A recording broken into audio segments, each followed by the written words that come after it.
pergunta de 1.000.000, né. O nosso grande risco agora é como é que a gente vai, conseguir adensar a cadeia de valor a partir do uso dos minerais críticos, né. Eh, eu acho que são vários desafios, Nicolas, vários. Primeiro, ter a tecnologia, ter acesso à tecnologia. Tem vários processos aí de refino, que precisam de uma química, mais complexa, de processos que precisam ter um rigor grande aí de uma tecnologia que muitas vezes a gente não tem acesso. E aí a gente precisa pensar em processos de transferência tecnológica para essas tecnologias e fazer acordos e entender como é que a gente, desenvolve isso com países que são detentores dessas tecnologias. O segundo é a gente pensar em bons acordos comerciais de exploração desses minerais.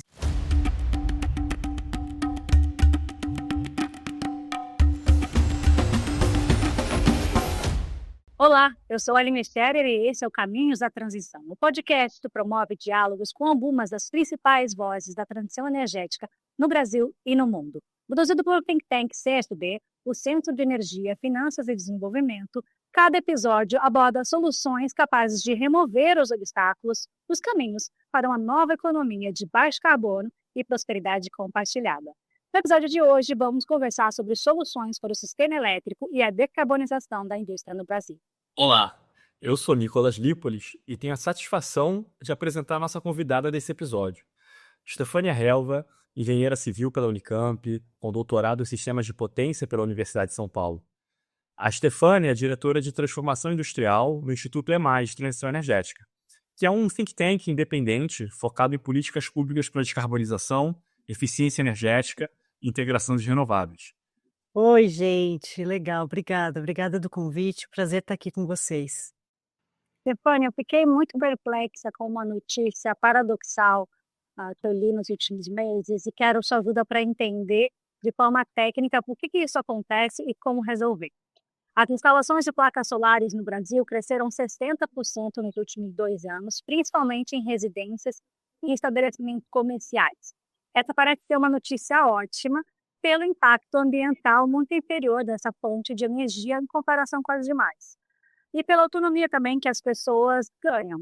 No entanto, por causa da forma como o sistema elétrico nacional funciona hoje, isso acaba gerando desigualdades e poluição. Quem pode investir numa placa solar consegue economizar muito na conta de luz e gera um excedente de energia que é aplicado na rede de distribuição.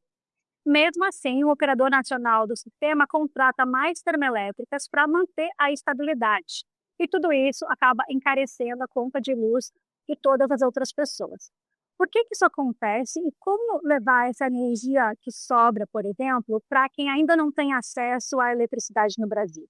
Vamos lá, falar do setor elétrico brasileiro eu acho que é sempre muito divertido, assim, que ele é um setor muito complexo, ele tem uma sofisticação muito grande, né, então primeiro acho que a primeira coisa que eu acho que é importante a gente falar, é entender um pouquinho o que é essa energia solar distribuída, né, essa energia descentralizada. Então, o conceito aí de energia, distribuída é muito voltado a pequenas instalações hoje, estou aqui fugindo, né, de termos muito técnicos, mas só para a gente garantir que a gente está falando aqui da mesma coisa. Então aqui a gente está falando de pequenas instalações, que são muitas vezes vinculadas, já diretamente ao consumidor final. Então elas já são instaladas normalmente em baixa tensão, já no telhado ou ali na residência do consumidor final. O que é bom nisso, né? Bom é que a gente ganha uma autonomia do sistema com isso, uma resiliência do sistema. Então, por exemplo, a gente viu regiões, quando a gente teve um problema, das enchentes no Rio Grande do Sul, a gente viu regiões que mantinham acesso à energia porque tinham geração distribuída. Então, quando a gente tem, até mesmo para adaptação das mudanças climáticas, a geração distribuída ela traz um ganho imenso, porque ela traz mais autonomia dos sistemas e mais resiliência para o sistema. Ela também reduz perdas. Por quê? Porque quando a gente gera energia lá numa hidrelétrica que está longe do centro de carga, está longe do consumidor final, eu tenho perdas no caminho, eu tenho perdas do sistema de transmissão, eu tenho perdas do sistema de distribuição. Quando eu estou gerando energia aqui no meu telhado, eu não tenho que fazer a energia passar por todo esse caminho, então eu reduzo a quantidade de perdas. E com isso, em teoria, eu também reduzo o uso de outros combustíveis fósseis, porque estou gerando energia solar, que é uma energia renovável e que, enfim, me faz não ter que usar fontes convencionais. Então, a geração distribuída em si, ela traz vários benefícios para o sistema e é um excelente recurso de renovabilidade e de trazer resiliência para o sistema elétrico. Qual é o problema?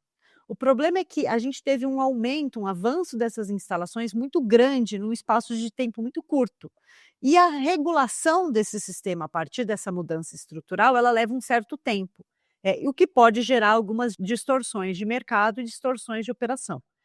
E aí eu acho que o ponto que você coloca desse possível excesso aí, aumento até de emissões, é justamente em função disso. Então o que acontece? Essa energia solar, ela está aí distribuída no sistema, ela está instalada aí próximo ao consumidor, então o operador nacional do sistema, ele acaba não tendo muita gerência sobre essa energia, né, então ela está ali, gerando o dia inteiro, o consumidor residencial deixa de consumir da rede para consumir, para fazer o seu próprio consumo ali do seu painel. E muitas vezes até gerando um excesso de energia que ele joga de volta para a rede. Qual é o problema? O problema é que o armazenamento de eletricidade é um desafio imenso. Então, a gente tem que meio que fazer essa compensação em tempo real, de o quanto se gera para o quanto se consome. E quando chega no final do dia, a gente não tem mais sol quando o sol se põe. Então, chega num determinado momento do dia que toda essa energia solar que a gente tinha disponível, de repente ela cai do sistema. E alguém precisa entrar rapidamente para suprir essa queda. E aí quem pode entrar e suprir essa queda? Diversas outras fontes, que são as fontes que a gente chama de fontes despacháveis, né?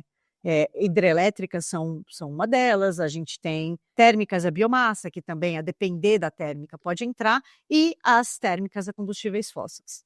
A gente precisa sempre tomar cuidado com a capacidade do que a gente chama de capacidade de rampa dessas térmicas, ou seja, quais que a gente consegue acionar rapidamente, quais eu preciso ligar lá no meio do dia para que elas vão aos pouquinhos aumentando a sua capacidade de geração. Então, tem também algumas questões bem técnicas do sistema. E aí, nesse processo de repente, um monte de solar cai de uma vez do sistema, a gente, em alguns momentos, acaba tendo alguns efeitos. Nesse final do dia, a gente acaba tendo que entrar ali com algumas térmicas e acaba eventualmente tendo um aumento das emissões. Durante o dia, no meio do dia, quando a gente tem um possível excesso de solar, a gente pode ter o efeito de curtailment da energia eólica, né? Então, tem excesso de solar, tem excesso de eólica, a gente tem que acabar jogando a energia eólica fora. Por que a eólica? Porque a eólica, ela não está do lado do consumidor, né? Ela não está instaladinha ali do lado do consumidor, então ela é uma energia que o operador do sistema tem controle, ele define quando ela entra no sistema e não. Então, muitas vezes o operador, como não tem a demanda está sendo suprida por esses painéis solares, ele fala, olha, não vamos entrar eólica, e essa energia eólica acaba sendo jogada fora, porque a gente não consegue armazenar essa energia para utilizá-la depois. Essa é uma explicação simplificada. Tem outras questões envolvidas, qual é o momento que a gente tem carga de energia, qual momento a gente não tem, será que a gente não consegue pegar essa demanda de energia do final do dia e jogar para o meio do dia para usar essa solar, usar essa eólica? Será que não falta ligação, sistema de transmissão entre as regiões que a gente precisa reforçar para não ter esse problema? Então, é sempre um problema muito complexo. Acho que a explicação que eu estou dando aqui é uma explicação tentando simplificar essas muitas variáveis. O que é importante a gente notar disso? Solar e eólica são fontes que eu não tenho custo de combustível. Uma vez que elas estão instaladas, o meu custo de despacho dessas fontes, meu custo de geração, ele é muito baixo. Combustíveis fósseis, não. Se eu aciono uma térmica a gás, eu preciso pagar pelo gás. Se eu aciono uma térmica a carvão, eu preciso pagar pelo carvão. O que faz com que o custo marginal dessa energia, o custo dessa energia seja mais alto no momento de operação do que o custo dessas renováveis. Então, quanto mais a gente puder evitar essas térmicas a combustível fóssil, tanto do ponto de vista das emissões de gases de efeito estufa, quanto do ponto de vista de custo do sistema, melhor é para todo mundo. Obrigado, Stefânia. Realmente é um problema complexo. Você está nos ajudando aí a entender um pouco melhor. Queria saber se você podia explicar um pouco melhor para a gente essa distinção que se fala muito, né, entre mercado livre e mercado regulado.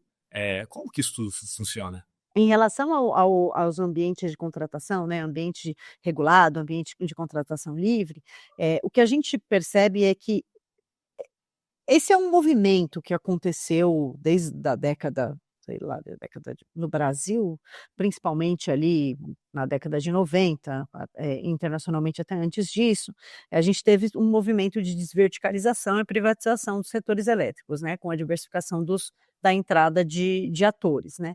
E aí com isso, a partir das diferentes e diversas reformas que o setor elétrico brasileiro foi sofrendo, a gente definiu 2 ambientes de contratação de energia. Então basicamente eu tenho o que a gente chama de ambiente regulado, aonde o consumidor cativo está inserido, né, que é o consumidor residencial, e comercial e determinados níveis de potência, e o consumidor livre, né. Então, ambas os contratos de energia passam pela CCE, que é a Câmara de Comercialização, de Energia Elétrica do Brasil, mas por regimes diferentes. Então, o ambiente de contratação regulado, ele é ali preconizado muito pelas distribuidoras, então as distribuidoras elas são responsáveis por, estimar qual vai ser a sua demanda de energia e fazer a contratação em leilões, sempre num regime de modicidade tarifária, então os nossos leilões são, inversos, né, ganha o leilão, quando a gente vai expandir o sistema a partir de quem oferta menos valor pela venda de energia, e aí as concessionárias ali, declaram quanto que elas precisam comprar, e assim a gente viabiliza leilão tanto de energia existente quanto de novas usinas, e esse é um ambiente que a gente chama de educativo. Essas, distribuídas todas têm gerado um certo risco para a distribuidora, porque fica mais difícil da distribuidora estimar quanto de energia ela tem que comprar no leilão, né, a depender de quantas pessoas vão instalar os seus painéis. E a gente tem um outro ambiente, que é o ambiente de contratação livre, que inicialmente foi estabelecido para grandes empresas, que muitas vezes já estão, já um sistema de conexão de energia diferente, onde elas podem combinar diretamente com o gerador de energia o preço e um contrato de suprimento de energia. Elas usam o sistema elétrico para isso, então elas pagam parte, da TUSD, que é a taxa do sistema de transmissão, eventualmente dependendo de que nível de tensão elas são ligadas, elas também pagam TUSD, né, que é do sistema de distribuição, mas o contrato de energia é direto com o gerador. O que a gente tem hoje é um modelo de regulação que tem cada vez mais migrado para um ambiente de contratação livre. Então, as regras para que você possa entrar num ambiente de contratação livre, elas estão sendo cada vez mais flexibilizadas, trazendo para o consumidor uma possível liberdade de escolha sobre de quem ele vai comprar energia. Com base em tudo isso, hoje a gente está vendo algumas movimentações e atualizações da regulação do setor elétrico brasileiro. Então a gente está nesse momento regulando uma nova figura, que é essa figura do armazenador e do provedor de flexibilidade. E é uma situação um pouco paradoxal, né? Porque tem subsídios que foram dados para quem instalasse placas solares no próprio lar, né? E que paradoxalmente acabam aumentando as emissões e encarecendo a conta para quem está no mercado regulado, no ambiente de contratação regulada, que somos todos nós nas nossas residências, né? Então é bom ver que tem medidas nessa direção, que estão tentando um pouco melhorar esse problema. Essa lei, né, essas medidas que você mencionou, foi uma nova lei federal que entrou em vigor logo depois da COP de Belém, foi em 24 de novembro de 2025, que atualizou o marco regulatório do setor elétrico, e com o objetivo realmente de reduzir o custo de energia elétrica, definir regras para armazenamento de energia e prevendo medidas para facilitar a comercialização de gás natural, né? Então, você avalia que ainda está um pouco cedo para julgar se essa lei resolveu os problemas, ou já dá para ter uma ideia? A gente está em processo de regulação disso, então ainda é cedo, Nicolas. Eu acho que só um ponto que é importante a gente colocar assim, quando a gente fala dessa relação entre geração distribuída, aumentar o custo do setor e aumentar as emissões, a gente só tem que lembrar que é um efeito sistêmico, né? Então, depende do lugar onde o sistema está acontecendo, depende da época do ano e depende de um conjunto de fatores. Então, por exemplo, se eu tenho um grande excesso de energia solar, mas ao mesmo tempo eu tenho um grande aumento de demanda e eu também tenho um setor que tem nenhuma restrição de transmissão, eu posso eventualmente evitar que esse efeito aconteça. Se as condições não são essas, aí eu posso incorrer nesse efeito. Então, é só para a gente lembrar que nunca é uma coisa isolada, é uma somada da outra e somada da outra. Agora o ponto que você colocou é muito importante da gente lembrar. Quando a gente começou a instalar solares no Brasil, e como todo país, tá? Esse foi o movimento de todo o país. A gente deu uma série de benefícios tarifários para essa energia, justamente para incentivar a instalação. E o problema é que Isso veio e acabou acontecendo de uma maneira muito rápida. A gente tem uma indústria solar de montagem de painéis, montagem das placas, é uma indústria importante para o setor de serviços, mas a gente não fabrica painéis no Brasil. A gente tem as reservas de silício, a gente eleva silício só a grau metalúrgico, que é um processo de pouca complexidade, a gente exporta esse material base e depois importa o painel pronto, gerando uma balança comercial desfavorável.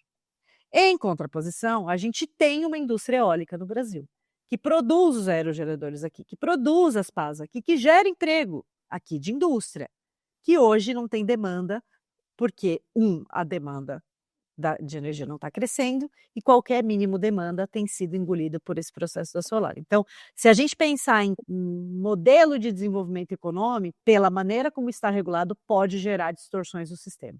Stefania, eu acho que suas explicações mostram, para quem não está tão familiarizado com o sistema elétrico, o quão rico, né, e quão complexo é essa gestão do sistema elétrico e quantas questões ela traz. E um dos pontos que você levantou anteriormente é sobre como a escolha também de modelo está entrelaçada com a questão de política industrial, né? Você deu o exemplo da questão da geração eólica, como é algo que o Brasil mesmo produz, né, os geradores, os aerogeradores, e que fazendo essa opção com a indústria solar, cuja produção vem sobretudo da China, a gente estaria desincentivando e causando até uma crise no setor eólico aqui no Brasil. E muito se fala no Brasil sobre como temos uma matriz elétrica predominantemente renovável, né, como isso traz vantagens para a descarbonização da indústria.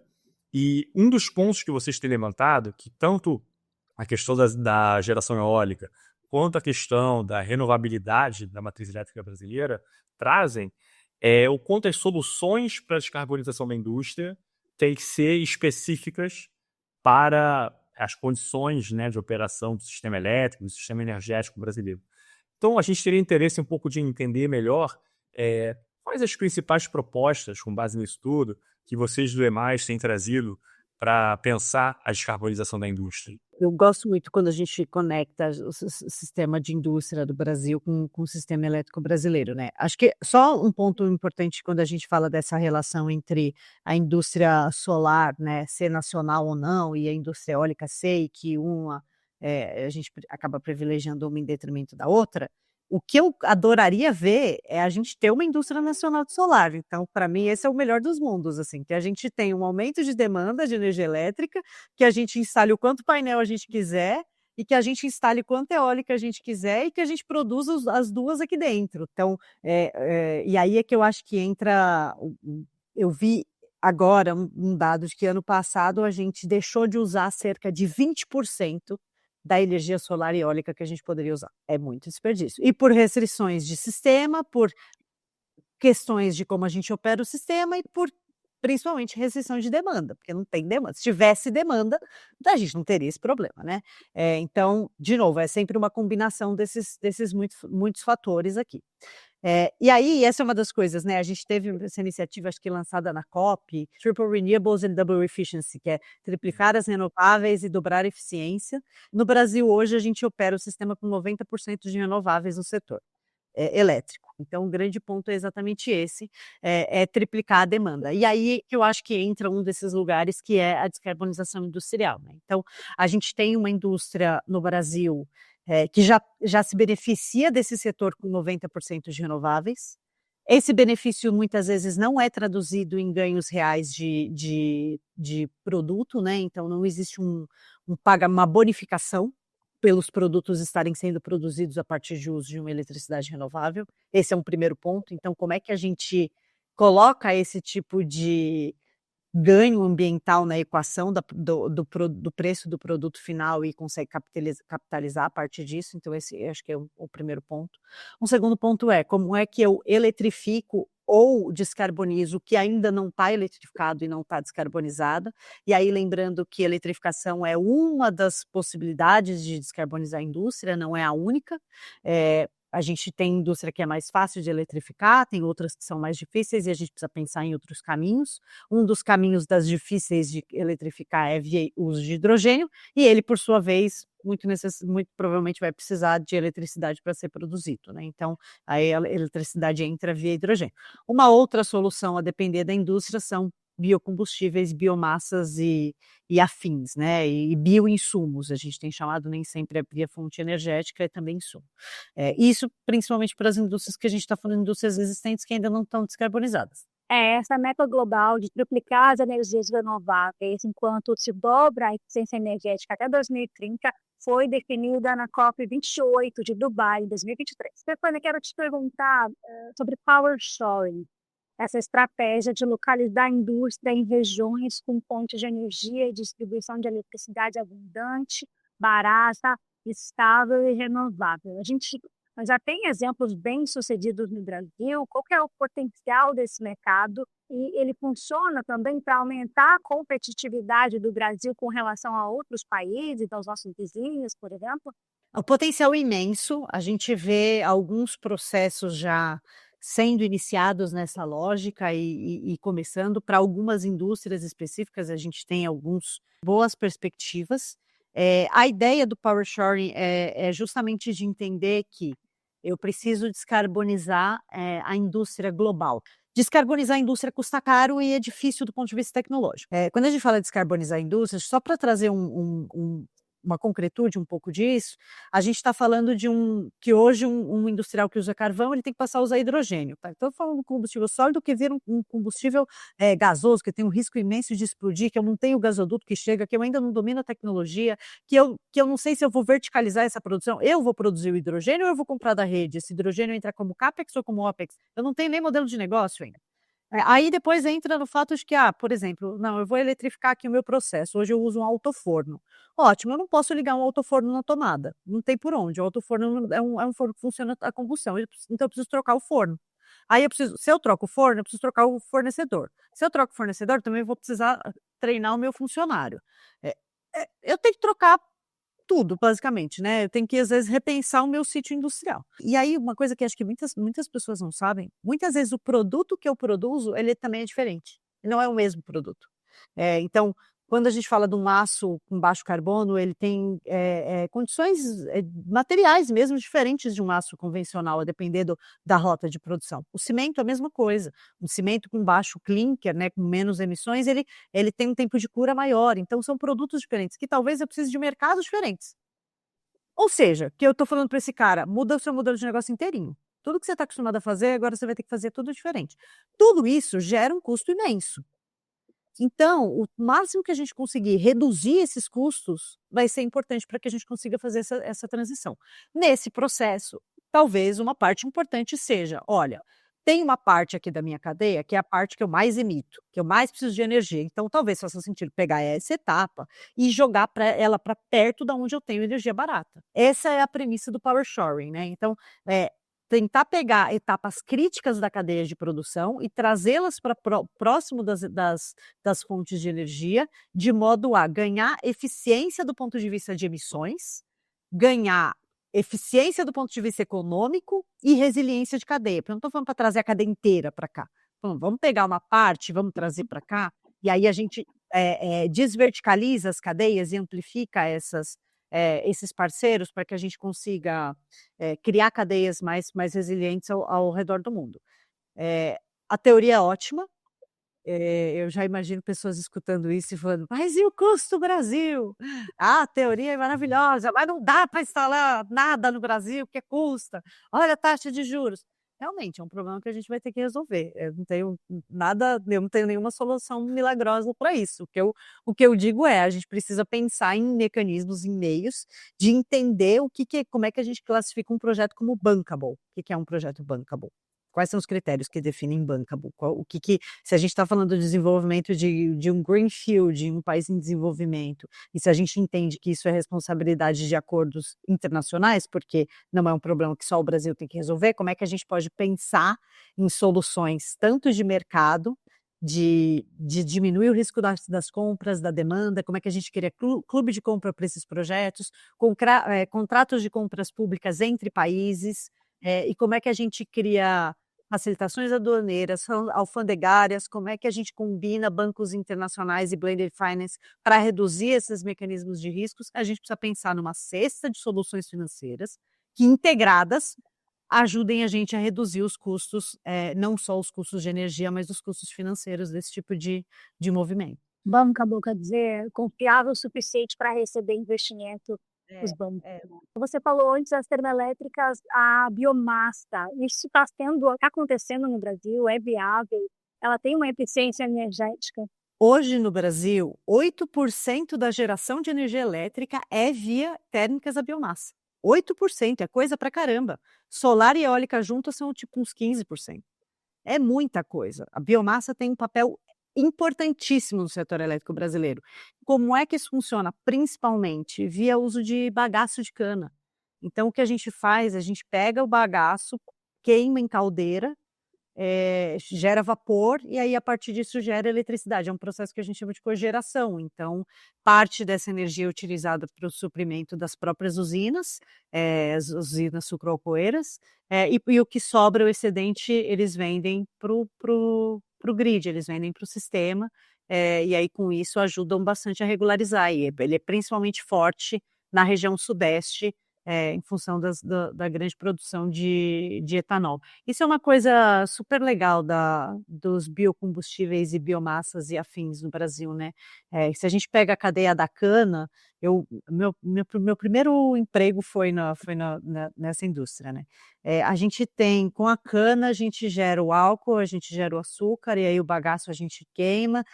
Tem a vinhaça, que é um subproduto que pode enriquecer o solo uma parte, o resto a gente pode gaseificar, transformar em biometano. Dependendo do resíduo, a gente pode reformar e fazer hidrogênio. Então, a multiplicidade de produtos que podem sair a partir das biosoluções é bastante incrível. É claro que a gente tem que tomar cuidado de que maneira a gente vai usar o solo e, enfim, questões vinculadas a não só desmatamento, mas uso não saudável do solo, né? Precisa rotacionar a cultura, precisa garantir, tomar cuidado com o uso de pesticida, contaminação de lençol freático, desertificação do solo, empobrecimento do solo, enfim, tem vários outros impactos ambientais que a gente precisa tomar cuidado. Mas é uma fonte muito valiosa e que o mundo não sabe, que o mundo não aceita, inclusive. Quando a gente fala de trade, essa é uma das dificuldades. No Brasil, 11% do aço é produzido com carvão vegetal. E o mercado internacional não reconhece isso. Não reconhece como um aço verde. E essa biomassa, inclusive, pode estar crescendo por causa do crescimento também do uso de bioinsumos, e isso pode também abastecer caldeiras das empresas que antes estavam sendo abastecidas por carvão, né? Exato, isso acontece, né? Então, assim, vou citar um exemplo que eu acho que é super interessante. Açaí. A gente produz muito açaí no Brasil. Do açaí, 20% é a polpa, 80% é semente. Ou seja, a produção de açaí gera uma quantidade de semente que é devolvida para o meio ambiente imensa. Essa semente, ela se decompõe e ela gera emissão de metano, que é um gás de efeito estufa 28 vezes mais potencial para efeito estufa do que o próprio CO2. Acaba sendo um combustível interessante. Hoje no Brasil, a gente já usa essa semente de açaí na produção de cimento. Então, ao invés de usar um combustível fóssil, a gente queima a semente de açaí para a produção de cimento. Existem outro cavaco de madeira, outros resíduos de agricultura que a gente já usa como substituto de combustíveis fósseis. Tem várias soluções interessantes. Agora, um ponto que a gente precisa tomar cuidado, e aí é sempre importante levar isso para a discussão internacional, são soluções locais. E não necessariamente elas vão ser soluções escaláveis que vai resolver o problema de meio mundo. Mas se a gente não privilegia essas soluções locais, a gente fica caindo sempre em soluções que não necessariamente são aquelas que a gente tem domínio tecnológico, né? Então, hidrogênio é um desses casos. Essa não é uma tecnologia notadamente brasileira e nacional. Em contraposição, todo o uso de biomassa, a gente já tem as tecnologias para isso aqui dentro. Então, transição energética e mudanças climáticas é um problema global, mas que a gente precisa aterrissar em soluções locais e olhar para as potencialidades aí do território. Tem várias coisas incríveis no Brasil. Stefani, você falou um pouco da cadeia de valor dos painéis solares, da cadeia de valor também dos aerogeradores, etc. E um uma componente fundamental nessas cadeias de valor são os chamados minerais críticos, né? E o Brasil é rico em minerais críticos para a transição energética, tanto em termos de produção efetiva, quanto em termos de reservas, como nióbio, alguns dos minerais incluem nióbio, cobre, lítio, e as chamadas terras raras, que são importantes, né, para as turbinas eólicas, os motores dos carros elétricos, a robótica, a eletrônica avançada. Só que esse potencial traz também o risco de se repetir o padrão extrativista, né, que agrega pouco valor aos bens primários, e que, na verdade, acaba que os minerais que temos não tenham valor agregado e não tragam a riqueza e o desenvolvimento tecnológico que deveriam trazer ao país, né? Como podemos escapar dessas armadilhas e nos assegurar que os recursos minerais sejam utilizados de forma sustentável e gerando prosperidade compartilhada? Pergunta de 1 milhão, né? Eu acho que é o nosso grande risco agora é como é que a gente vai, conseguir adensar a cadeia de valor a partir do uso dos minerais críticos, né. Eu acho que são vários desafios, Nicolas, vários. Primeiro, ter a tecnologia, ter acesso à tecnologia. Tem vários processos aí de refino, que precisam de uma química, complexa, de processos que precisam ter um rigor grande aí de uma tecnologia que muitas vezes a gente não tem acesso. E aí a gente precisa pensar em processos de transferência tecnológica para essas tecnologias e fazer acordos e entender como é que a gente, desenvolve isso com países que são detentores dessas tecnologias. O segundo é a gente pensar em bons acordos comerciais de exploração desses minerais, né. Então, aqui não estou falando nada novo, nada que o Brasil já não tenha feito, de que tudo bem, você vem aqui explorar um mineral, então eu preciso que parte da cadeia você instale aqui, você não pode levar esse mineral embora e eu preciso que você esteja disposto a fazer a transferência tecnológica e trabalhar com universidades brasileiras, ou trabalhar com pesquisadores brasileiros, ou contratar uma determinada quantidade de brasileiros, ou treinar uma quantidade de brasileiros. Então, isso depende muito dos acordos comerciais que a gente faz a partir da exploração desses minerais, para conseguir ir criando esse adensamento de cadeia. Qual que é o desafio disso, né? Países em desenvolvimento, países emergentes, muitas vezes são capturados pelo ganho rápido, né? Então, criar esse tipo de acordo dá trabalho e eu posso perder o acordo se o meu país vizinho tiver o mesmo mineral que eu e não exigir nada disso.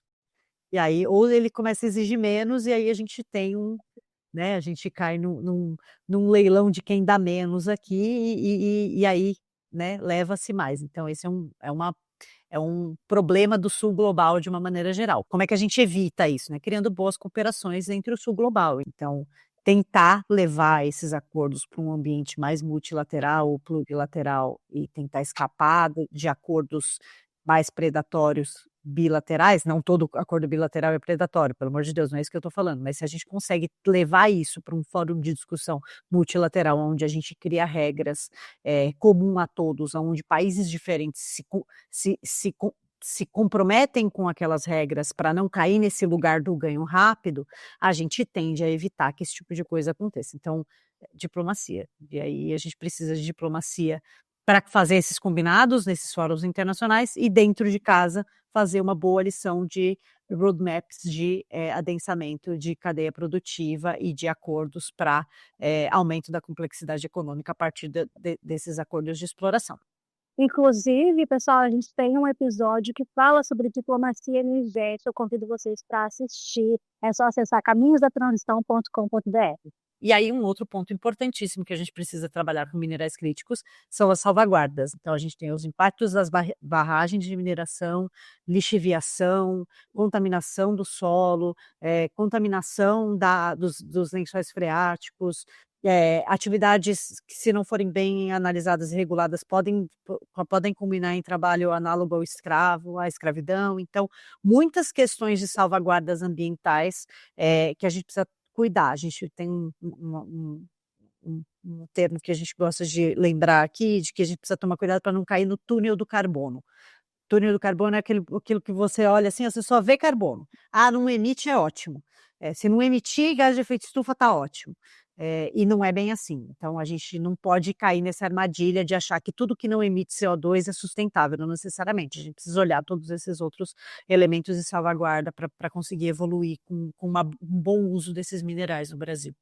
Maravilha, muito obrigada pelo seu tempo e valiosa colaboração, Stefânia. Muito obrigado, Stefânia, por compartilhar seu conhecimento, sua visão, e agradeço também a você que nos acompanhou até agora. Este foi o podcast Caminhos da Transição. Se você gostou, te convido a deixar sua avaliação, seu comentário ou enviar o link desse episódio para quem precisa saber mais sobre o assunto. Para escutar os demais episódios ou ler o resumo e a transcrição, acesse caminhosdatransição.com.br. A gente te espera no próximo episódio.